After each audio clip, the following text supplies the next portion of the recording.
the technologies that we're targeting at within the oneworld Breakthrough Energy Ventures Fund is really that next generation. What are the technologies that are going to take us beyond 5-10%?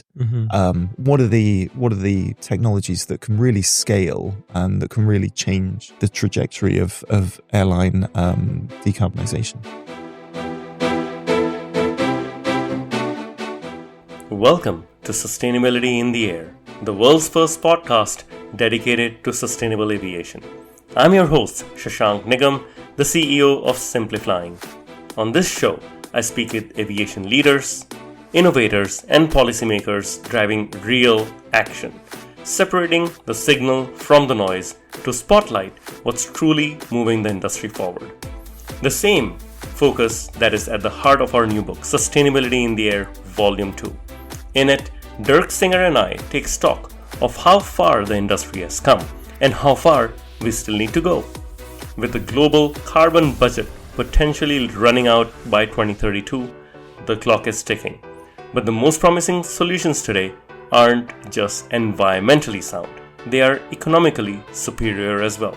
From SAF and contrail mitigation to direct air capture, the book offers a practical roadmap for aviation's journey to net zero. Get your copy today. Link in the show notes.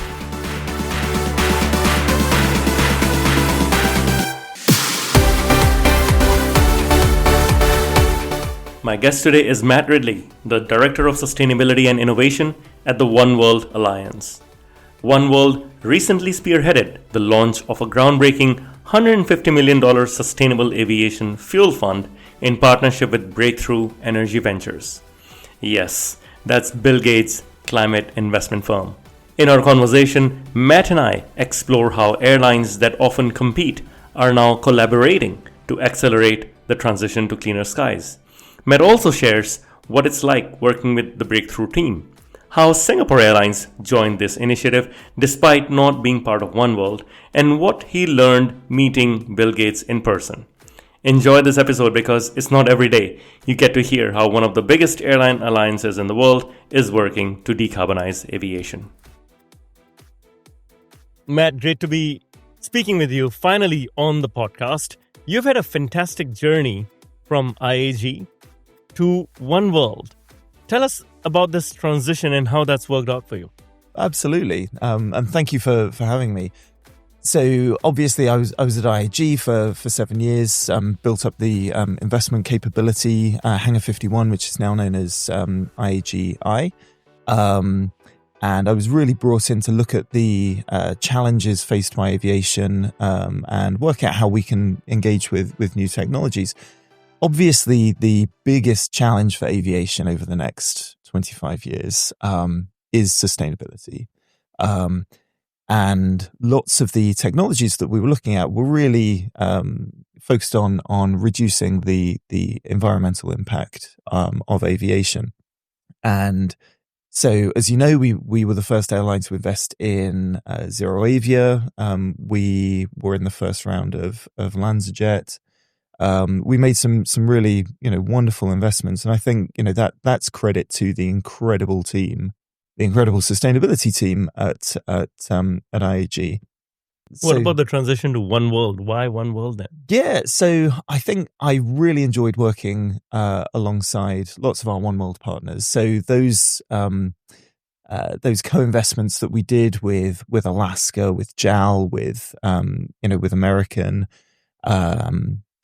We were kind of looking at a new way of making investments, and it actually started with a car journey with Pasha, who you know well, a former guest on the podcast from Alaska Airlines. Absolutely, you'll have to tell me which episode it is so that everybody can re-listen. But so he and I were traveling down the West Coast, and we were in the car, and I was probably complaining about how difficult it is to do sustainable aviation fuel investments. You need a huge amount of knowledge, really specialized in kind of petrochemical engineering.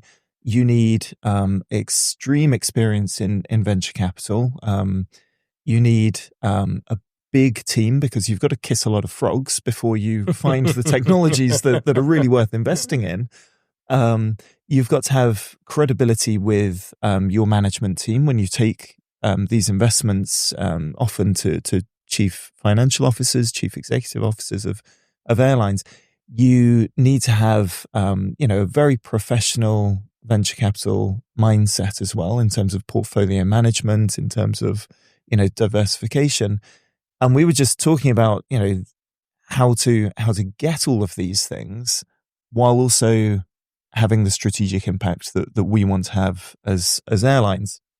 And so we kind of struck on an idea that actually, if everybody invested together, we could hire basically the best in the world in terms of that experience and that knowledge. We could end up with a much more diverse portfolio if we all club together. And we can also use the geographical spread of the alliance. We can use the geographical kind of networks as well as our own kind of knowledge of policy, and create something that no one airline would be capable of producing together. So this is so interesting, right? Because when Pasha and I spoke, he shared with me about Alaska Star Ventures, and their contemporary, whom I also respect, is former JetBlue Ventures. Yeah, and absolutely. Amy Great team there. Yep. spoke about JetBlue's needs and how they were doing it. We've of course looked at different airlines, and it is simple because it's one airline, one need. You invest based on that. Isn't it harder to actually get a Qantas and a Fiji Airways talking to Alaska Airlines and American and British Airways? Very different markets, very different needs. How do you actually get them to co-invest together? Yeah, and I think that has been a really interesting part of the journey. Obviously, as a strategic investor, when you are investing on behalf of one airline with one strategy, as you say, it's slightly easier. I think that's why we're doing sustainable aviation fuel. That's why we're doing SAF rather than the whole of sustainability. As you know, and we'll probably get on to a little bit later, but everybody's got slightly different networks. Everybody's got different needs. Everybody agrees that sustainable aviation fuel is part of the reduction in carbon emissions before you get to 2050. So on that, everybody's agreed. I like not how everybody's not everybody's kind of agreed on hydrogen or the other bits, but everybody agrees that SAF is part of that journey. Okay, so you focus on SAF as a solution. Tell me about the Breakthrough Energy Ventures Fund, and how does this partnership come together to catalyze what you're trying to do?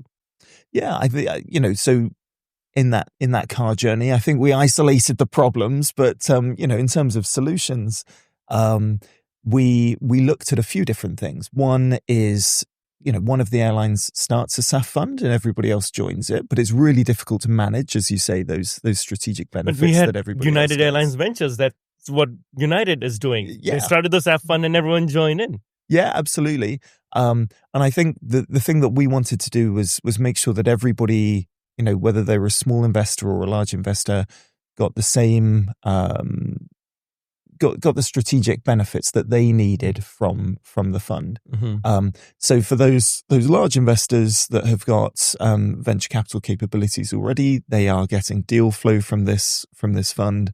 For those smaller ones, this is an absolute rocket booster for them. They've gone from zero to being part of a really interesting fund managed by some of the best people in the world.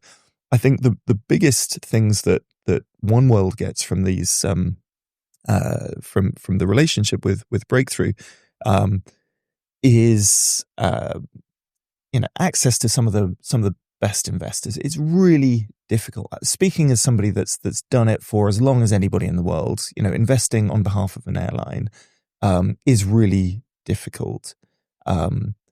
You've got to manage that financial and the strategic risk. You've got to find the right technologies. You've got to then build those companies and use your expertise to do that. Breakthrough's got 10 years of experience doing that. They've got, billions of assets under management. They've got a team of 30. The managing director for this fund, a guy called Eric Toon, is incredible.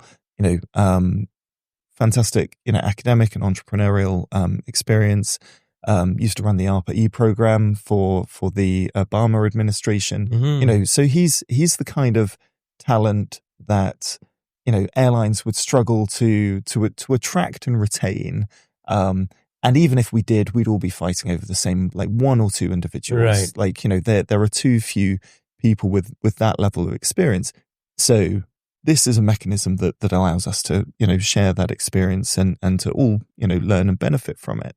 I think the other thing with Breakthrough is obviously that because of those other funds, you end up with synergies that you would struggle to have if you were just investing in sustainable aviation fuel alone.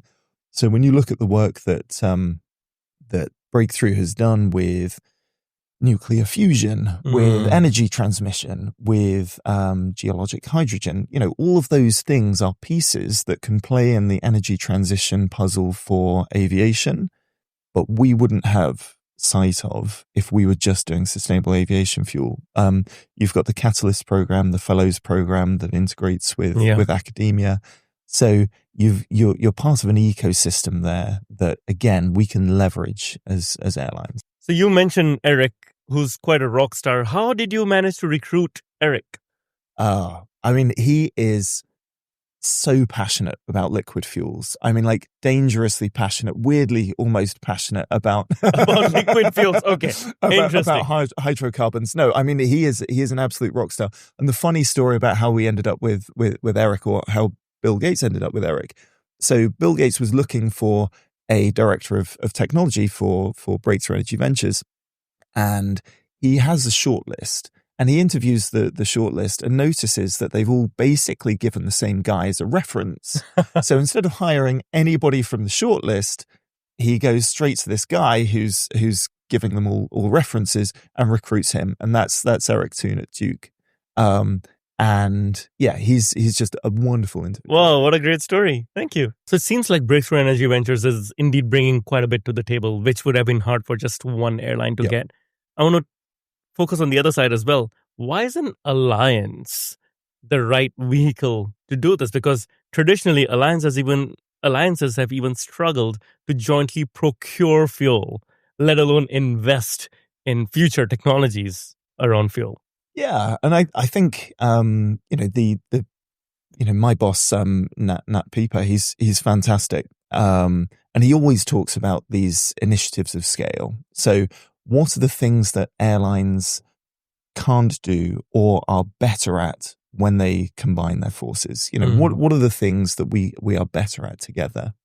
And in my opinion, sustainability is one of those areas, and sustainable investing is one of those areas where you end up with better deal flow, better diversity, better opportunities to kind of compare different technologies and invest in the best ones. Right. You get to use that geographical spread that we have as an alliance as well. So, all of those things made this a perfect kind of problem that an alliance could actually bring a lot of benefit to. I love that the conversation has gone beyond interlining and codeshares. Yes, yeah, absolutely. From an alliance perspective. Now, within the group as well, you've got, I believe, American and Alaska as cornerstone members of the fund. What does that mean? What does that entail for these two and other airlines? Yeah, so I think when you meet, and I know that you've spent time with Diana, Chief Sustainability Officer of Alaska, now CEO of Hawaiian, as if she didn't have enough to do. Yeah, so she's absolutely fantastic. I think her leadership, the leadership of Jill Blickstein at American Airlines, has been absolutely essential. They are both very natural leaders, and I think that this this kind of longer view of sustainable aviation fuel, particularly, plays into their strategies. I think both carriers will obviously benefit from the price of SAF coming down and the availability going up, which is really the aim of the fund. But really, I mean, it was a total group effort. I mean, Jonathan Council at IAG again, and his team is they are giants in the world of sustainable aviation. And since you mentioned IAG, IAG already has IAGI. Yeah. How does this complement what IAGI and your former role as Hangar 51, what they're already doing? Yeah. So if you look at lots of IAG's investments, they are, targeting present technologies, scaling those present technologies in order to, hit the very ambitious mandates that the UK and EU have set for airlines. That won't stop. The investments into people like LanzaJet, those are absolutely essential to get us, where we need to be in the 2030s. The technologies that we're targeting at within the oneworld Breakthrough Energy Ventures Fund is really that next generation. What are the technologies that are going to take us beyond, 5-10%? What are the technologies that can really scale and that can really change the trajectory of airline decarbonisation? So given you're looking at SAF, then are you differentiating by pathways? Are you looking at not HEFA because it's current, or not alcohol to jet because it's not EU friendly, or are you looking at e-fuels? How do you actually decide what to look at and what to ignore? Yeah, so it's a completely technology agnostic fund. The only stipulation, the only qualification that we need in order to look at something is, can it bring the cost of sustainable aviation fuel down materially and at scale? So, those have got to be really scalable solutions. They've got to be things that aren't just limited amounts of feedstock. They've got to be technologies that can really change the game in terms of sustainable aviation fuel. And it probably won't be one technology. It will probably be, a blend of them. And some of them will probably be feedstocks and some of them will be, processing technologies. But this is basically the question that we've asked to Breakthrough. What are these technologies going to be? It's very, very difficult to predict when you start out a venture capital fund what those breakthroughs are going to be. What are those technologies going to be that really change the game? But those are the ones that we're looking for. I like what you're saying, but one of the interesting things with an alliance, again, a complication. I've worked so much with Star Alliance, SkyTeam, OneWorld as well. Let's say, the requirements of Qantas might be very different based on the feedstock available in Australia versus the requirements of Alaska for a milk run in Alaska, the state, for example, right? Given such different requirements, their use of these technologies would differ. So when you're making an investment decision, how important is it that the end customer, the oneworld Alliance member airline, will actually use it? And I'll give you some context here. When I was speaking with Amy Burr from JetBlue, she said that it doesn't matter whether JetBlue will use the technology. Their mandate was whether this pushes aviation forward. How do you think about this problem? Yeah, I think if it grows the universe of sustainable aviation fuel, if it diversifies the availability of SAF, I think that the fund will have been successful. I think that, obviously, if we are able to, and that's one of the benefits of the fund is getting to know the entrepreneurs early, getting to know the technologies early. If there's a fund that really works, if there's a technology that really works in one or other of the geographies in which we operate, that would be fantastic, and we'll look to double down on those technologies for sure. And this again comes into the various strategies of the different airlines. Some actually invest in facilities, some invest in equity, some invest in really long-term offtake agreements. All of those things will come into play when you have got to know the technology and got to know the entrepreneurs really well. So I do see us as LPs, as limited partners, really helping the portfolio companies to establish in different markets. Fair enough. But if we are growing the overall universe of sustainable aviation fuel and the price is coming down and more people are using SAF, it kind of has already been successful, whether or not we're directly buying. Yeah. Fair enough. There were two things that pleasantly surprised me about the announcement and the fund itself. And I'm going to ask you two questions then. Okay. The first one is, how in the world did you get Bill Gates to do the opening of your video about an airline fund? And how was it to meet Bill Gates? Yeah. So, I mean, he was fantastic. I mean, to answer the first question, we just asked him and he said yes. The second, I think he's incredibly passionate about sustainability. Mm-hmm. Like I was expecting at the last event that I met him at, I was expecting him to do that classic kind of billionaire thing of landing, doing a 3-minute speech, telling everybody how happy he is to see them, and then disappearing again. He actually, gave a really interesting kind of half an hour interview on sustainable technologies. He then sat not much further away than we are for the next almost kind of 5 hours. Wow! As he took notes from different entrepreneurs who were pitching. He was taking copious notes. The interesting observation that I had, you'd expect if anybody in the world owned a Microsoft Surface, it would be Bill Gates, right? He was taking notes. He's left-handed actually, so he's taking notes on just this scrappy old legal pad with a pretty cheap looking biro. But he's folding, he's filing everything away in this lever arch file that he's got, and he's really, really engaged. Wow.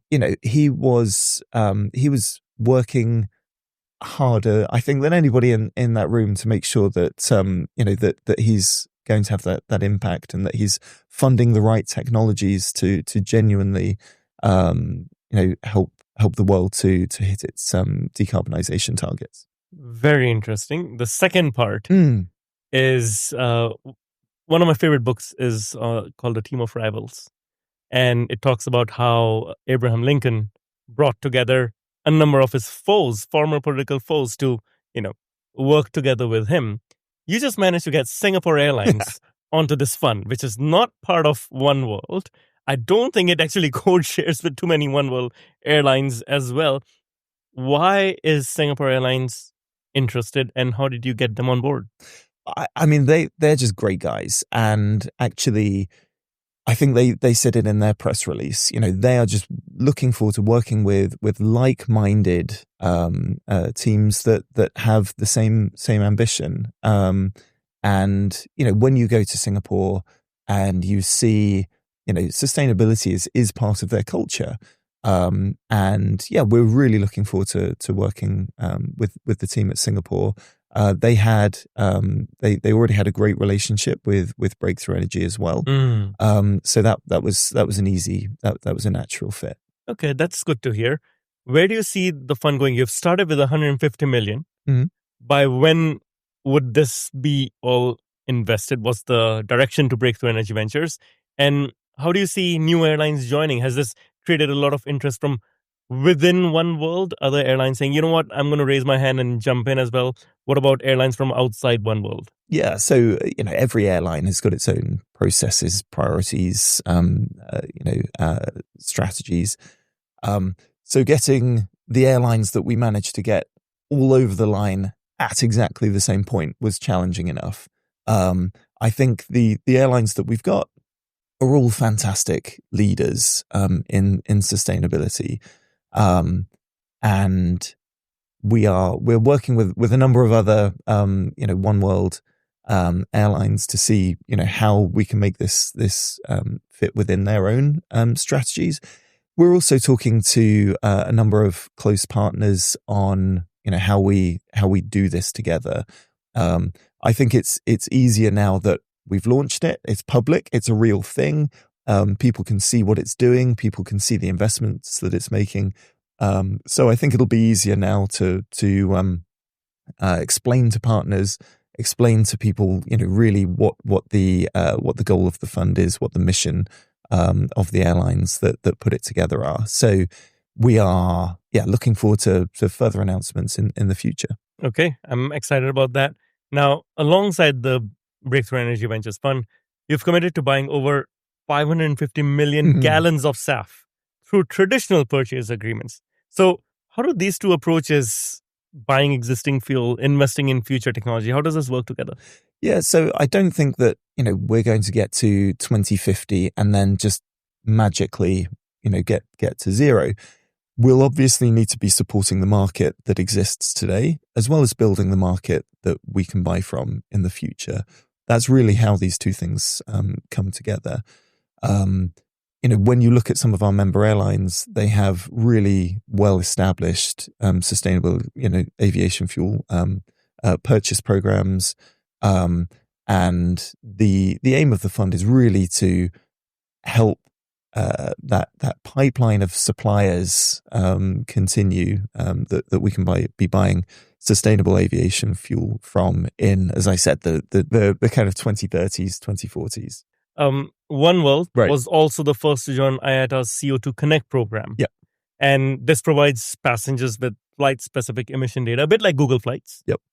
But while 90% of travelers seem to want this information, only 40% act on it, actively seek it out. So how do you close this say-do gap or intention-action gap?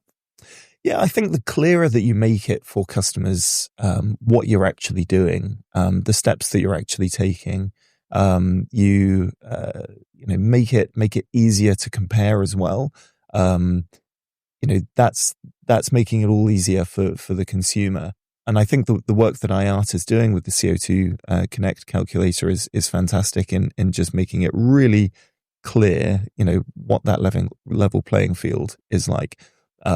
I think it's really hard for you as a consumer, especially if you're an occasional traveler, to really understand what the differences are between the different sustainable aviation fuel programs. What is sustainable aviation fuel? When we're kind of down in the weeds, we talk about SAF like everybody knows what SAF is. And we're in the sustainable bubble. Yeah, we kind of are. We're all kind of making references to the same mandates. We haven't explained what any of these are. We need to be, I think, better at that transparency piece. We need to be better at showing, the impact of the actions that we're making. And I think as we do that, it'll make it easier for those customers to expect airlines to be taking certain steps and expect airlines to be communicating in a transparent way. It's as much about expectation setting as it's about the action. Yeah, I think so. Okay. You clarified for me, thank you, that the fund is focused on sustainable aviation fuel. But it's not the only technology out there. I know why you did it, because you could get an agreement from all the other airlines. But what about the other technologies? For example, electric or hydrogen aircraft. You yourself invested in ZeroAvia. So what happens to these technologies? Is there a next fund coming up for non-SAF technologies? Yeah, I mean, we've talked about it, right? I mean, it's silly not to, but no, I think sustainable aviation fuel is the thing that is in everybody's roadmap. Sustainable aviation fuel needs to increase in terms of its availability and decrease in terms of its price. Those things are in everybody's roadmaps. I think the interesting thing is actually comparing everybody's kind of networks and kind of seeing what technologies could be adopted in different areas at different times. So as you say, we met Val kind of pre-pandemic when ZeroAvia was still kind of 5-man team trying to get a kind of one engine aircraft into the sky. I think that I'm optimistic about the role of hydrogen. I don't think that it'll take us across the Atlantic. Finishing, yeah. I think it will certainly not before kind of 2050, just because of how carefully aviation responds to new technologies.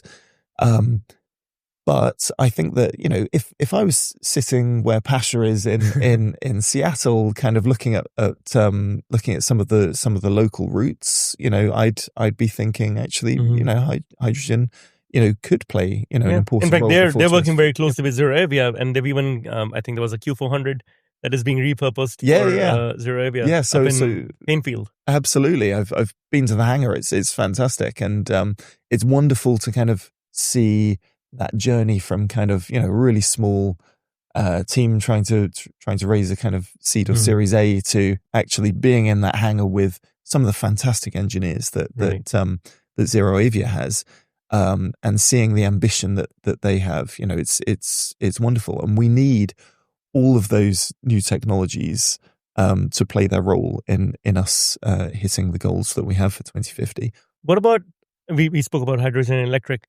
What about direct air capture? Just if you put back your airline sustainability hat on, what role does DAC play in the entire sustainability conversation? Yeah, I think it's got a really interesting role to play. When you are creating SAF, you are basically taking hydrogen and a carbon molecule, smashing them together, creating a hydrocarbon, which you then burn, and that releases CO2 into the atmosphere. But that CO2 that you have recently captured, I think direct air capture is just that process, but in reverse. You find some stored hydrocarbons, you release the energy from them, and then you put them back where you found them. So I think that does also have an important role to play. And again, various of the member airlines have got direct air capture and storage technologies in their roadmaps, and some are experimenting with those technologies already. Right.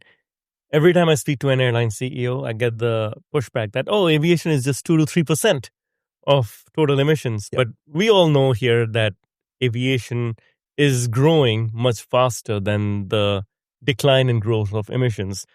How do we actually, as an industry, balance this tension?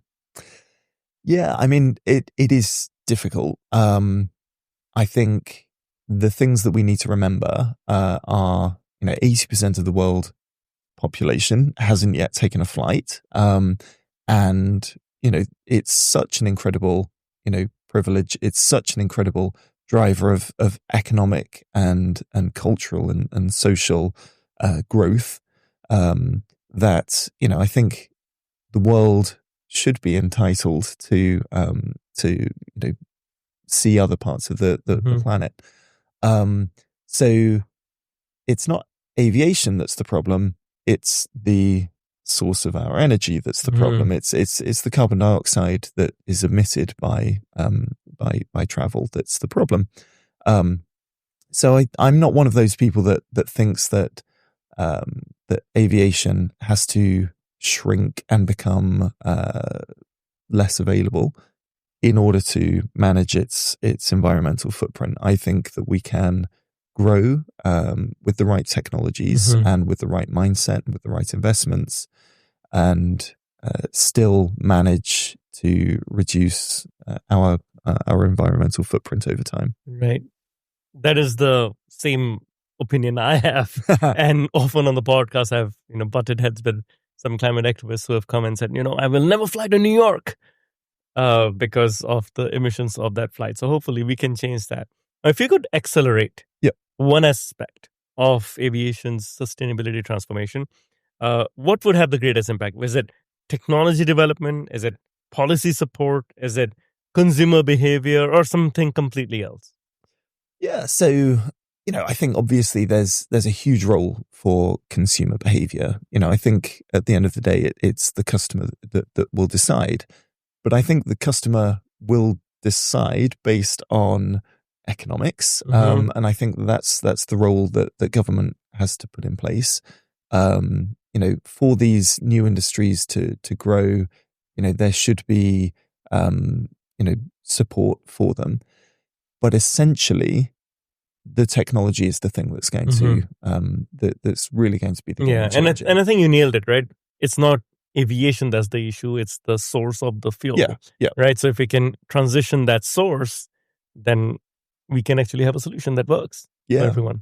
No, I mean it's absolutely incredible to think that since Orville and Wilbur first took flight at Kitty Hawk, every single aspect of the aircraft and the aeroplane and the mechanics of travel have changed, from the wings to the propulsion system to the way the pilot sits to what we make the aircraft out of to everything has changed about that aircraft, apart from the fact that it was fossil fuel propelled then and it's fossil fuel propelled now. Everything else has changed. This is the one final change that needs to take place, is just that energy source. But that's really difficult, because when you look at why it was Orville and Wilbur that first took flight, it was the invention of the internal combustion engine, sure, but it was the availability of a liquid that has such incredible power to weight ratio. It's able to, when you think about the miracle of being able to pick up enough energy in just a few short minutes to take an A380, all the way to kind of Singapore or LA from London Heathrow, that is an absolute, that's a miracle. Kerosene allows that to happen. Kerosene isn't the problem, as we said. It's the emissions from kerosene.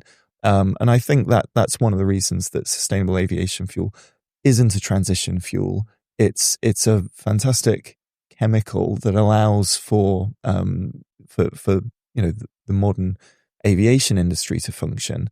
But we need to tackle the emissions from kerosene. Love it. I think that's a very good note to end the interview on. I think it's very, very exciting. The fund you have launched, the fact that Breakthrough Energy Ventures is managing the fund, the fact that you've got so many airlines around the world as part of it, and that you got Bill Gates to front it at launch. So I think a few very good things coming out. Now, the final part of this interview, I'm sure you've listened to the podcast before, is the rapid fire round, in which we get to know you, Matt, a bit more personally. And we start with something very simple, Matt. What's your favorite airline? I've got 15 that are all my equal favorites. I love them all equally. You're going to have to ask me something else. I mean, I will list what I love about all 15 of them. Let's make it easy. What's your favorite airline that no longer flies, that you miss flying? The BOAC livery, the fact that it comes up in a Beatles song, flew back from Miami Beach. Nice. BOAC, I think that's the lyrics. But it's an iconic livery. It's it captures, I think, the golden age of that era. The early flyers. I wonder if Pan Am ever featured in a song. I don't think it did. Oh, it must have. Like, it absolutely must have. Should. ChatGPT will give us the answer to that. Favorite airport? Favorite airport? That's a really difficult one. I think it's hard not to go to Doha and be impressed at just the scale and the thought and the investment that went into to that airport. I mean, like, just it's absolutely incredible. You go to even the business class lounge in for Qatar and Al Murjan. I mean, it feels like the most high-end hotel you've ever seen, and it's a lounge. Yes, in my days living in Doha, I remember taking the flight from Montreal every couple of weeks, going home, and coming back, landing in Doha. I would actually land and work in the lounge for about 3 to 4 hours before heading home, because it was just so comfortable. You get a nice meal, you have a great place to work, and I would call home. Yeah. It was just so comfortable. You're absolutely right. the beds. I've spent far too long at that. Normally I'm kind of, if I arrive at an airport, and they're doing the final call, I've timed it just about right. Yeah. Doha, I will arrive a little bit early. Nice. Okay, good to know. Favorite book? I think this is one that had a huge impact on me kind of growing up. There was a biography of a pilot that flew in the Battle of Britain. It was Reach for the Sky by Paul Brickhill. It's the story of Douglas Bader, who lost both of his legs in a flying accident in the early 1930s. And he managed to walk again. He managed to shoot down 22 kind of confirmed kills in the 2 years that he was flying in the Royal Air Force. He was shot down over France, and despite the fact that he had no legs, he mounted several escape attempts and ended up at Colditz. And he had one of those just incredible life stories. I grew up kind of reading about Biggles and all of these kind of fictional pilots. This is a real guy that really flew in the Battle of Britain, and that really had that kind of resilience to overcome physical disability. Reach for the Sky. It's fantastic. Okay. It's a great book. Reach for the Sky. Your favorite movie? Favorite movie? Well, there's a lot of close contenders on this one. Special mention goes out to 1969 Battle of Britain. But I think my favorite movie has got to be Lawrence of Arabia. It's about everything. It's about, man's search for his identity. It's about it's about politics. It's about race. It's about history. It's about loneliness. It's about destiny. It's about fate. There's nothing that you can fault in that film. I still don't understand how Peter O'Toole didn't get the best actor, Oscar in 1962. But if there's a remake, maybe there's a chance. They cannot remake that film and make it any better. I mean, the scenery is incredible. It takes place in one of our member airlines. If you haven't been to Wadi Rum in Jordan, you need to go, because it's the landscape just is incredible. Wow. What do you do in your free time? Free time, I wish. You fly? Yeah, so I play a lot of tennis. I keep bees in the garden. I'm not a very good beekeeper, but occasionally we get some Have you really, got that really kit, good. that hazmat suit? Yeah, absolutely. Got the kit, got the little smoky gun thing. Wow, were you doing hazmat suits before the pandemic then? Yeah, it wasn't very useful because it's very breathable, but it looks good. It scares the neighbours as well. Beekeeper Matt. I did not know. Yeah, interesting. Yeah, no, I love travel photography as well, which again is quite complementary with with the work that I do. Right. What is something that you would like to learn? This is a really good question. I would love for Pasha to take me up in a DC-3. I'd love to be able to kind of fly vintage aircraft like that. That would be, I went up in a Spitfire earlier this year, and it was, absolutely incredible. Flying vintage aircraft. I think that's the first mention here. What is the best advice you've received? I think somebody shared me a quote a long time ago from President Truman, who's massively underrated US president, but he said, "You can achieve anything if you don't mind who gets the credit." And I think that working within oneworld, the incredible sustainability leaders that are in oneworld, just working with them and just kind of getting lost in the mission has been absolutely wonderful. Brilliant, Matt. I think this is a fantastic point to end. Thank you for sharing the story of the oneworld Breakthrough Energy Ventures Fund. I do wish you all the best in what's to come. This is very exciting for the entire industry, and I think it's one of the highlights this year that this news has been made public, and truly delighted that we could do this. Thank you so much. Thank you. Thank you for listening to this episode of Sustainability in the Air. Aviation is one of the hardest to decarbonize industries. Yet, there are multiple paths to get to net zero. Awareness is key to a green future. So please give us your support to help our sustainable aviation insights reach a wider audience. You can do this by sharing this episode on your network, on LinkedIn, Twitter, or even WhatsApp. Or perhaps you might consider leaving a review on Apple Podcasts, Spotify, or wherever you listen to this episode. You can start a conversation with us by writing to us at podcast@simpliflying, that's simply with an i.com. And for more content on sustainable aviation, please visit our website green.simpliflying.com and join the movement. Sustainability in the Air is an original podcast by Simpliflying. The show is produced by Juraj Toth in Slovakia. Dirk Singer is our Director of Sustainability, who leads research for each interviewee out of Greenwich, UK. Shubhadeep Pal is our Supervising Editor based out of Mumbai and Singapore. The articles are written by Ayushi Badola in Dehradun in India and Meera Hull in Montreal, Quebec. Creative design is led by Ligia Esteve in Montreal. Baiba Driman is the project director for the show based out of Valencia, Spain. Special thanks to Wendy Sim in Singapore. And I'm Shashank Nigam, the CEO of Simpliflying and your host. Please feel free to connect with me on LinkedIn.